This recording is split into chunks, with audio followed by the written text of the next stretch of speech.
So welcome to Let's Talk Business with Laura Nowlin and Dr. Cobian. Dr. Cobian couldn't be here with us for this show, and boy, she was really sorry. She got stuck in California. She's like, oh, I'm going to miss my mentor. But don't worry, she'll be at our next show. But here we have with us is Shaundell. Shaundell's actually one of our mentors of mine and the doctors. We really look up to you, Shaundell. We know you're a very busy man, and so we just appreciate you being here on our show. So thank It's you and definitely my welcome. pleasure. And you guys have done a great job. Like what we appreciate more than anything is when not people just saying you're a mentor, but when you actually take the action and make things happen. So you guys making things happen is more than a reward for me. You know, we've been very blessed that pretty much everyone that we've asked to join us on the show, they've said yes. Like, yeah, what day? When can I be there? Well, who wouldn't? I would do it all day. It was easy. So, Shaundell, you know, you mentor so many people in our community. Yeah. Well, you know, what really is your role, right, with your company, and how did you get there? Tell us a little bit more so the audience that doesn't know Shaundell, they can get to know Shaundell. Well, you know what's funny is that I feel like I'm getting up there now, right? But I've been doing it so early, right? I started in marketing and communication in like 1982, and I was in high school. And I started, doing that graphic design and doing some programs at the church and church invitations and wedding invitations and things like that, because there was an entrepreneur, his name is Michael Collins in Brooklyn, New York, who owned a print shop when print was the bomb. Like, we didn't have all these cameras and all that. Print was the thing in 1982. Where, you know, with churches, they used to print bulletins, they used to hand out flyers. Right. So I worked for him at 13 years old. Actually, I started right before I went to high school, and I did a lot of work for him, and I would typeset and do all that. And then I went to a high school called the High School of Graphic Communication Arts. Okay. When I started, there was the New York School of Printing. And it actually was a school that was funded by some funds from Ben Franklin. Because people don't realize that Ben Franklin was a big print guy. So our school was on 49th and 9th Avenue in the heart of Manhattan, not far from Rockefeller Center. Wow. So a lot of the kids that went to my school are still working behind the scenes at Disney, at what we call 30 Rock, Rockefeller Center, where the big tree is, for people to have that perspective. When they do it at Times Square, we were a few blocks from there, and we all interned at different we interned at, I interned at the print shop, but I also went to some of the marketing agencies in New York. New York is big on marketing. Yeah. So at this early age, I fell in love with branding, marketing. A guy named David Ogilvy, which now I'm really showing him a nerd, because I bet most people don't know who David Ogilvy is. He was like an Englishman who is really like the father of advertising and branding as we know it today. So riding the A train, I used to read his books, right? I was that kid. I was, listening to my Walkman. So really dating myself, right? Yeah. But then I went to the Air Force. Spent 10 years in the United States Air Force, and I had a job I couldn't even talk about. I was in a top secret program with red flag exercises were known, but we worked on drone technology and stealth technology in the late 90s. Wow. I mean, early 90s, the late 80s, early 90s. Spent time doing that, and then when I left there, I went to another innovation when people don't realize that there was a transition in the gaming industry. We went from gambling to gaming. Right. And the gambling to gaming was another innovation. It was like we went from the one-armed bandits, where people, you see the cherries, you see the lemons, you see the sevens, to where now it was gamification. It was, and the first game that I really got an opportunity to play with on the penny was the Beverly Hillbillies. You remember that show? I bet I know people out there going, "Oh my God, this dude is old." But the Beverly Hillbillies was the first game that I actually, maybe there were others, but everybody's doing like the Buffalo games now. But the Beverly Hillbillies and Jethro from the Beverly Hillbillies actually gave out T-shirts when we opened that game. So let me just say, because I think and I'm giving you the whole piece because I think people look at me and say, well, where did he learn all of this? Right. It was like I kept getting into places that were innovative, right? Well, let me back up. because at 14 years old, I started my first business. Look at that, 14 years old, yeah. Wow.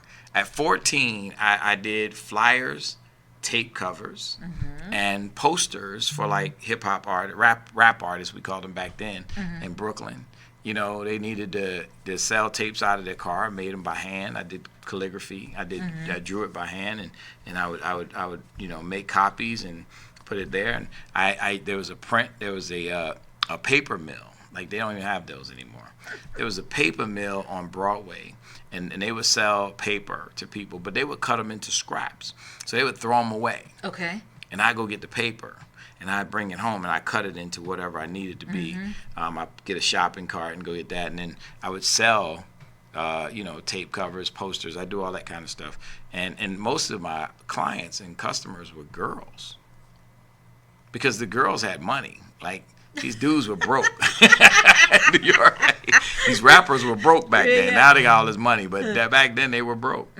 So I started my first business back then, and I learned how business works. And my mentor, Michael Collins, who owned a print shop, he wouldn't let me do any work in his print shop, like, for my business, because he was a Church of God in Christ. He was a deacon, and he said, "You're not gonna do that devil's music stuff on my. You're not gonna do that on my equipment. You're not gonna make me go to hell, right?" So I had to do my own thing, and I got some equipment, put it in our brownstone, and started doing that kind of stuff. So it was a journey. It was a journey from there to the military, and then to Station Casinos, where we changed the way we do gaming today. Well, no, first, thank you so much for your service. Thank you.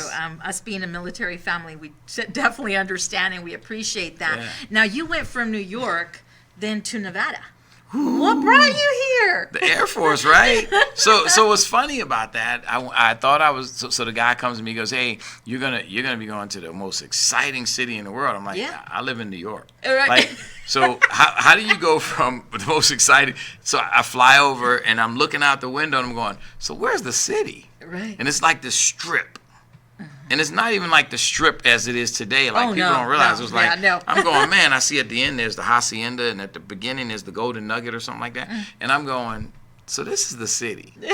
And you're coming from New York. And I'm coming from New York, right? 5 boroughs. We got 8 million people or something.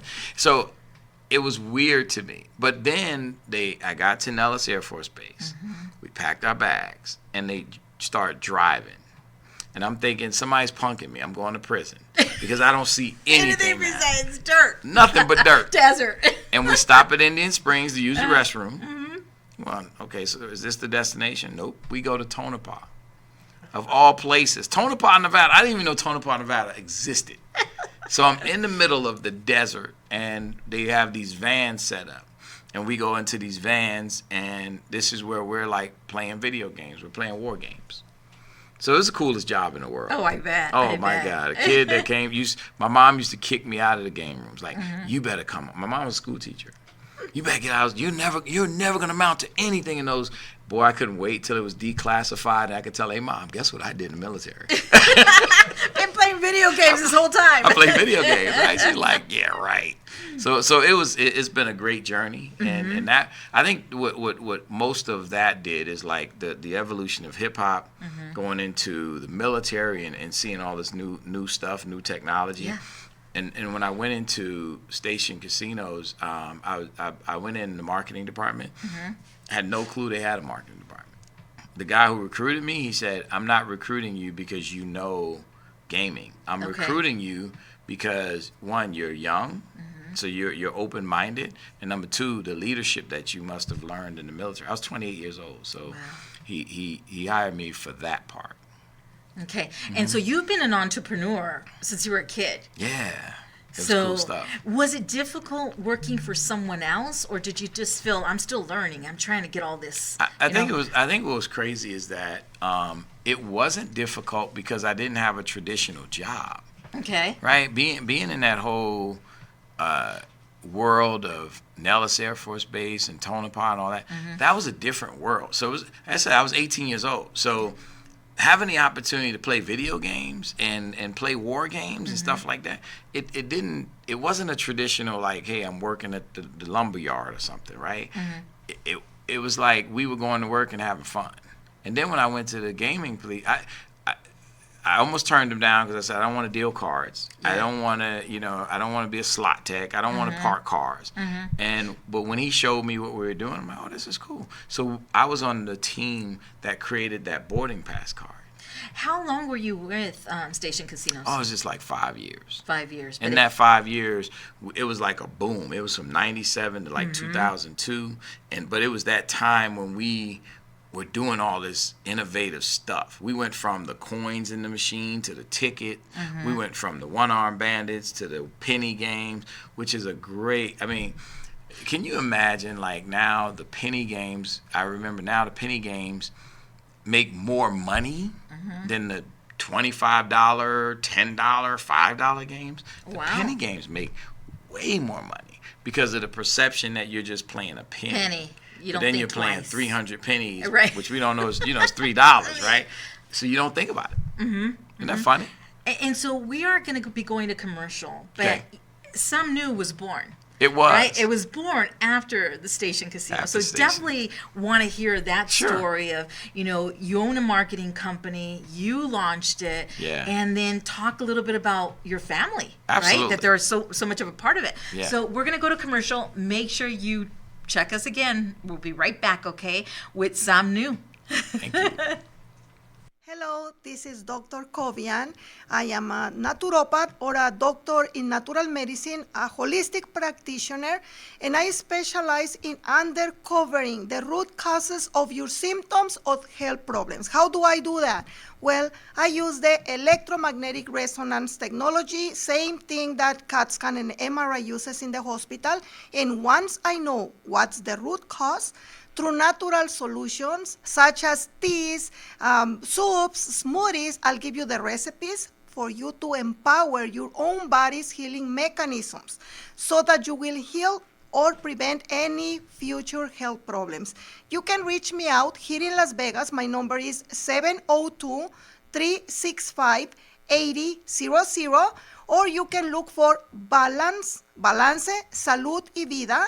I have a website, I have social media, but 702-365-8000 is the best way to reach out to me. I will help you better your health, prevent any illness, increase your energy levels, reduce inflammation, pain. You will feel amazing. It will be a pleasure to serve you. Introducing See Us Now Staffing, led by yours truly, Laura Nowlin. As the founder and president, I bring over 17 years of expertise in sourcing for talent, building winning teams of professionals, marketing, and workforce development. At See Us Now Staffing, we're not just a staffing agency. We're your strategic partner in building a winning team of professionals for your business. My passion for community service extends to connecting entrepreneurs with local resources. Recognized by the Small Business Administration as the 2022 Nevada Family-Owned Business of the Year, we're not just changing the workforce landscape, we're defining it. All right, welcome back with Let's Talk Business and Shaundell. Sumnu. So how was Sumnu How did it come to Sumnu, right? So my dad used to always tell us, if things are not working the way you want them to work, do something new. Okay. Right? So our last name is Newsome. So he said, just flip it around. When you flip it around, it changes everything. So we started off first, after Station Casinos, I said I wanted to start my own business. Because I saw what they were doing. I saw the family, and they were building and expanding and growing. I said, I want to do that. Because also I knew that they had the opportunity to change their community through being an entrepreneur and owning businesses. So the model was own this business, make it successful, and then you can support your community. Okay, I could do that. Yeah. So I went into business. I left Station Casinos in 2002, and in 2002 I went to the SBA, Small Business Administration, and the Nevada Small Business Development Centers, and started taking a lot of courses because I didn't want to go in there and fail. But I also took a role with a couple of agencies to help them with business development. So I had I could have some money coming in. So I did that while I was building out my vision. Yes. I wanted a company that was different than the ad agency that had all of the designers and the content writers, and I didn't want that same thing that I always saw. I wanted to do something different. So again, it went back to something new. It kept coming back, something new. Yeah. We started as Newsome Marketing Enterprise in 2006. And I was on the board for the American Marketing Association. So I traveled, went to different conferences, looked at the models of what everybody else had, and I found a niche that nobody wanted to really play in. And it was called public outreach and engagement. Okay. So that's one niche. There's one area where nobody wanted to be working on these projects with the Department of Transportation, the state agencies, and you go into the communities and you just basically tell them about this project. We're getting ready to do this road. Let me go by your house, tell you what's going on, bring you to a meeting, those type of things. That was the one thing. The other thing I knew that people didn't want to deal with was small businesses. Because everybody wanted to be Darren Stevens. I don't know if you're Darren Stevens. That's from Bewitched, right? Everybody wanted to be that big ad agency guy. Yes. I come with this big idea and I make things happen. Everybody wanted to be that guy. I didn't want to be that guy either. I wanted to help the small businesses because of Michael Collins, the guy that helped me get helped me get my first internship. I wanted to help people like him. I wanted to help the local grocery store, the small restaurant, the different small business owners who I found later were just as important as the publicly traded company. Oh, definitely, yes. Right? I didn't know that before, but then I said I want to help the small business. How can I do that? And so I started doing workshops back in 2000. Actually, I did workshops before then, but I started doing workshops and doing workshops with SCORE, SBA, and all that. And then doing what I created the 12 Steps of Marketing, which I turned into a book today. 12 Steps of Marketing, A Perfect Guide to Branding is the book. And I said if I'm going to help small businesses, I got to pick an area where I can help them. Right. I can't help them with finance. I can't help them with legal. But I found that small businesses have a challenge with accessing new customers and retaining current customers. Those are the two things I think I can solve, right? So what problems can I solve? I can solve that. So that's when I did the 12 Steps of Marketing, started helping small businesses and started working with the owners and telling them there's a process to marketing. I learned that back in the David Ogilvy days. There's a process. Like, no matter what the tool is, there's a process. When did your family start getting involved with the business? Unbeknownst to them, they got involved right when I started the business. So I used to, it's interesting because my daughter interned from day one. My daughter Tiara, who's now the CEO of Sumnu, she interned back 18 years ago. She was an intern. I love her. She's great. She is wonderful. Huh? That's my baby. Yeah. My wife was always there helping, I had a bookkeeper and I had an accountant, but my wife would always look things over for me, right? She's like, okay, they're doing this, but I want to make sure they're doing it right. Right. So she was always after she got off, she was in food and beverage. Okay. So food and beverage, they're very, very tight on the numbers, right? Because they don't want to waste anything. They want to make money. So she always looked at the books, and at night, when she came home, she'd look at everything, make sure it's straight, make sure it's good, so I could focus on the business. Right. My niece Carla, she was one of my first hires. My oldest daughter Lesteph, her best friend Naomi, and then there was a young lady from Howard that graduated from Howard University. I hired all three of them. All of them in my first 4 months of being in business. Wow. I know that you do a lot of mentorship, and I do too. I love bringing in the youth, especially right now with the workforce being so different. Yes. Different. Yes. So is that something that you would encourage others to do? Absolutely. You know what? But you have to think I'm sure back in the day when Michael Collins brought us in, here we're coming as hip hop kids, right? Yeah. And you have to have the patience and understanding and listen and the empathy. And a lot of people talk about artificial intelligence. I always talk about emotional intelligence. Emotional intelligence is where you can go in and you can empathize with anyone. And this is what you have to be a great marketer anyway. In order to be a great marketer, you have to decrease your own self and you have to increase the person you're doing marketing for. Right. So it was a great practice for me. it was easy to do that. You know, just kind of like, okay, this person needs X. How can I make this happen? So I think that's a skill. And so young people don't know what they don't know. Right. I know that for me, my best team members that I've hired have been the ones that I've mentored since they were 16 years old. I mean, I look at my daughter. I've been mentoring her in the business since she was 14 in the industry. Yeah. My sons, there's no way they could have learned this, even if they had gotten to one of the top business schools, of what they've learned by just working with me in the business.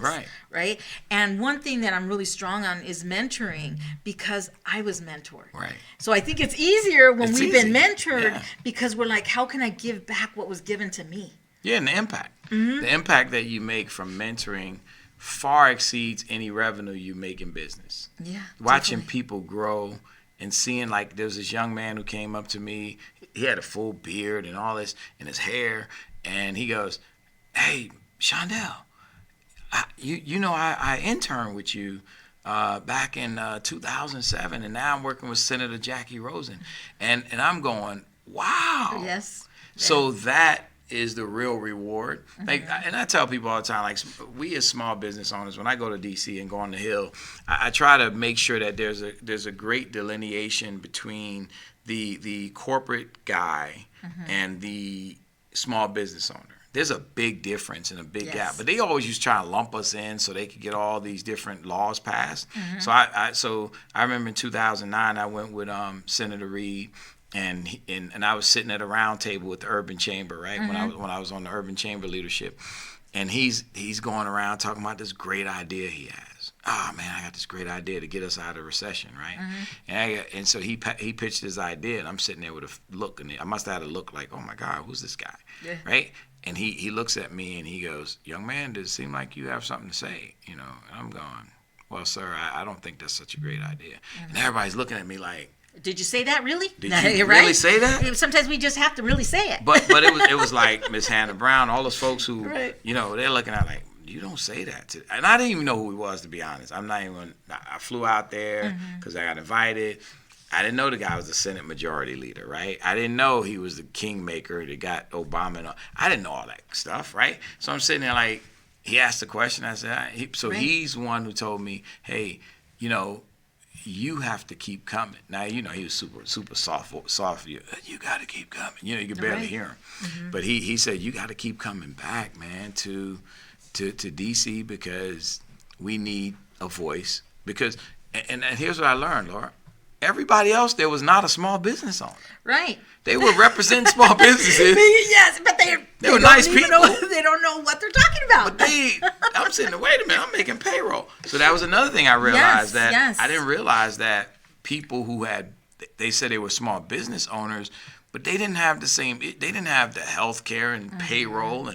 And at that time, we didn't have a PPP loan. Right. I was going in all my personal savings. My retirement to make payroll.